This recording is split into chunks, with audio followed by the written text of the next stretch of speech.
معاویہ کہتے ہیں باجی کہ میں نے نبی صلی اللہ علیہ وسلم سے عرض کیا یا رسول اللہ صلی اللہ علیہ وسلم ہم اپنی عورتوں کے کس حصے میں آئیں اور کس حصے کو چھوڑیں. یعنی شوہر بیوی کے تعلق کی بات ہو رہی.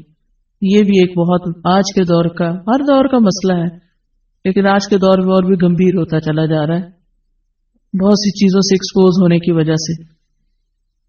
تو کیا جائز حد ہے اور کیا نہیں ہے فزیکل ریلیشن شپ کے لیے کس حصے کو استعمال کیا جا سکتا ہے کس کو نہیں یہ سوال. تو اس پر آپ صلی اللہ علیہ وسلم نے فرمایا تمہاری بیوی تمہارا کھیت ہے تم اپنے کھیت میں جہاں سے چاہو آؤ. جہاں سے چاہو آؤ کا مطلب کیا ہے کہ جہاں سے کلٹیویشن ہو سکتی یعنی کہ کھیت کے تعلق سے کیا بتایا نساؤکم حرث لکم فأتوا حرثکم انا شئتم. انا شئتم کا مطلب انا جو ہے ظرف زمان و مکان دونوں کے لیے آتا ہے کہ جانے کا کوئی خاص وقت مقرر نہیں کہ یہ دن ہے یا رات ہے ایسی کوئی پابندی شریعت نے نہیں رکھی. اور اسی طرح جب کھیت کہہ کے بیوی کو بتایا گیا تو اس میں اس کی یعنی کہ اس کی قدر و قیمت اور اس کی حفاظت اور اس کی سرسبزی اور خوشحالی اور وہ ساری چیزیں اپنی جگہ ہیں. پلس یہ بہت ہی حکمت کی بات ہے کہ کھیت میں کچھ اگ جب ہی سکتا ہے جب اس میں بیج ڈالا جائے. تو اب شوہر بیوی کے ساتھ کیسا تعلق قائم کرے کہ اولاد پیدا ہو سکے. وہ اورل سیکس سے تو نہیں ہو سکتا وہ اینل سیکس سے بھی نہیں ہو سکتا. obviously understood ہے کہ انا کا مطلب یہاں کیا ہے. ٹھیک ہے نا یعنی یہ وہ باتیں کہ جن کو بہت لفظوں کو کھول کھول کے نہیں بولا جا سکتا لیکن اٹس انڈرسٹوڈ. تو آپ نے کہا جہاں سے چاہو یعنی کوئی رکاوٹ نہیں ممانعت نہیں. اس کا یہ مطلب نہیں کہ ناجائز حدود فلان کے کہو کہ اس کی بھی ممانعت نہیں. البتہ جب تم کھاؤ تو اسے کھلاؤ یعنی کہ شوہر خود آؤٹنگ ڈائننگ کے لیے چلا جائے اور بیوی کو کہیں کہ بس گھر میں پکا لو اپنے لیے اور کھا لو خود صرف دوستوں کے ساتھ رہے. دس از ناٹ رائٹ. بیوی کو بھی لے کے جائیں اور ساس بھی بہو کو جانے دے. جب تم کھاؤ تو اسے بھی کھلاؤ جب پہناؤ تو اسے بھی پہناؤ کا مطلب یہ ہے کہ عید آئی ہے اپنے لیے سوٹ لے رہے ہو تو بیوی کو بھی کچھ لے کے دو. یہ ہے ایکوالٹی ایک طرح سے. تو اس کے چہرے پہ نہ مارو اسے گالیاں مت دو ابیوز نہیں کر سکتے اور اسے قطع تعلقی اگر کرو یعنی ویسے تو نہ کرو لیکن اگر کرو تو گھر کی حد تک رکھو.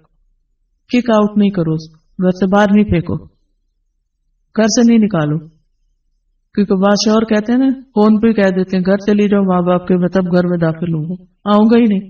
یہ غلط ہے ایسے نہیں کرنا چاہیے. اور یہ کیسے مناسب یہ کیسے ہو سکتا ہے کہ تم اس کے ساتھ یہ سلوک کرو جبکہ تم ایک دوسرے کے پاس حلال طریقے سے آتے ہو. یعنی تمہارا ایک جائز تعلق ہے اور پھر تم اس تعلق کو اس طرح خراب کرو. تو بیوی کو مارنے سے متعلق جو قرآن اور حدیث کی روشنی میں جو حکم ہے وہ سامنے. پھر اسی طرح غلام کو مارنے کی ممانعت نوکر کو غلام کو اس کو بھی نہیں مارنا چاہیے. ابو مسعود بدری سے روایت ہے کہ میں اپنے غلام کو کوڑے کے ساتھ مار رہا تھا کہ میں نے اپنے پیچھے سے آواز سنی اے ابو مسعود جان لو اور میں غصے کی وجہ سے آواز سمجھ نہ سکا یعنی ایسے مار رہا تھا کہ مجھے نہیں سمجھ آئی کہ کس نے پکارا مجھے. جب وہ میرے قریب ہوئے تو وہ رسول اللہ صلی اللہ علیہ وسلم تھے اور آپ فرما رہے تھے جان لو ابو مسعود جان لو ابو مسعود. کہتے ہیں میں نے اپنے ہاتھ سے کوڑا پھینک دیا تو آپ نے فرمایا جان لو ابو مسعود یعنی آپ بار بار فرما رہے تھے اللہ تم پر زیادہ قدرت رکھتا ہے تمہاری اس غلام پر قدرت سے یعنی جتنا تم اس غلام پہ قدرت رکھتے ہو اللہ اس سے زیادہ تم پہ قدرت رکھتا ہے یعنی تمہیں مارے گا. کہتے ہیں کہ میں نے عرض کیا اے اللہ کے رسول صلی اللہ علیہ وسلم میں اس کے بعد کبھی غلام کو نہیں ماروں گا. اور بعض روایت میں آتا ہے کہ انہوں نے آزاد کر دیا. ابو عمر زازان سے روایت ہے کہتے ہیں کہ ہم لوگ ابن عمر کے پاس تھے انہوں نے اپنے غلام کو بلایا جسے انہوں نے مارا تھا. انہوں نے اس کی پیٹھ کھول کر دیکھی کہا کیا تمہیں تکلیف ہو رہی ہے اس نے کہا نہیں. اس کے بعد ابن عمر نے غلام کو آزاد کر دیا اور ایک تنکا زمین سے اٹھایا اور کہا کہ مجھے اس کا اتنا بھی اجر نہیں ملے گا جتنا اس تنکے کا وزن ہے۔ میں نے کہا ابو عبد الرحمن آپ ایسے کیوں کہہ رہے ہیں؟ انہوں نے کہا کہ میں نے رسول اللہ صلی اللہ علیہ وسلم کو فرماتے ہوئے سنا، جو شخص اپنے غلام کو بے قصور یعنی حد شرعی کے علاوہ مارے یا اس کے چہرے پہ تمانچہ مارے تو اس کا کفارہ ہی کہ اسے آزاد کر دی۔ کفارہ ہے، اس آزادی کا ثواب کوئی نہیں تنگ کے برابر بھی۔ یعنی بعض اوقات تم سمجھتے ہیں بڑی نیکی کی لیکن اس میں تو چھوٹ بھی جائے تو وہ بھی بہت بڑی بات ہے۔ صحابہ کرام جو تھے وہ خاص طور پر اس سے محتاط رہتے اور غلاموں سے درگزر کرتے تھے۔ ابو لیلہ کہتے ہیں کہ سلمان رضی اللہ عنہ نکلے، وہ اپنی سواری کو چارہ کھلاتے تھے تو وہ ہودے سے گرتا رہتا۔ ہودہ کیا کہتے ہیں؟ وہ چیز محمل باسکٹ کہہ لیں جس میں اس کا چارہ رکھ کے دیا جاتا۔ اس پر انہوں نے اپنے خادم سے کہا اگر مجھے قصاص کا خوف نہ ہوتا تو میں تمہاری پٹائی کرتا کہ تم نے ایسی چیز کیوں جانور کے آگے رکھی۔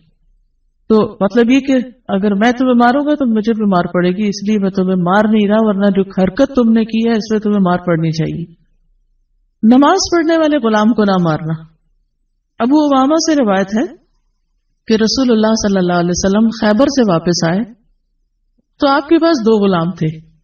حضرت علی رضی اللہ عنہ نے کہا اے اللہ کے رسول صلی اللہ علیہ وسلم ہمیں بھی ایک غلام دے دیں۔ آپ نے فرمایا جو چاہتے ہو لے لو۔ انہوں نے کہا آپ میرے لیے پسند کریں۔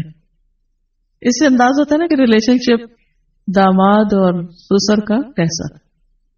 آپ صلی اللہ علیہ وسلم نے فرمایا یہ لے لو، اس کو مارنا نہیں، کیونکہ میں نے خیبر سے واپس آتے ہوئے اسے نماز پڑھتے دیکھا ہے اور مجھے نمازیوں کو مارنے سے منع کیا گیا ہے۔ آپ صلی اللہ علیہ وسلم نے دوسرا غلام ابو ذر کو دے دیا اور اس کے ساتھ خیر و بھلائی اور حسن سلوک کرنے کا حکم دیا۔ پھر ایک دن پوچھا ابو ذر میں نے جو تمہیں غلام دیا تھا اس کا کیا حال ہے؟ انہوں نے کہا آپ نے مجھے اس کے ساتھ خیر و بھلائی کرنے کا حکم دیا تھا تو میں نے اسے آزاد کر دیا کہ میں وہ خیر و بھلائی کر نہیں سکوں گا تو بہتر ہے کہ میں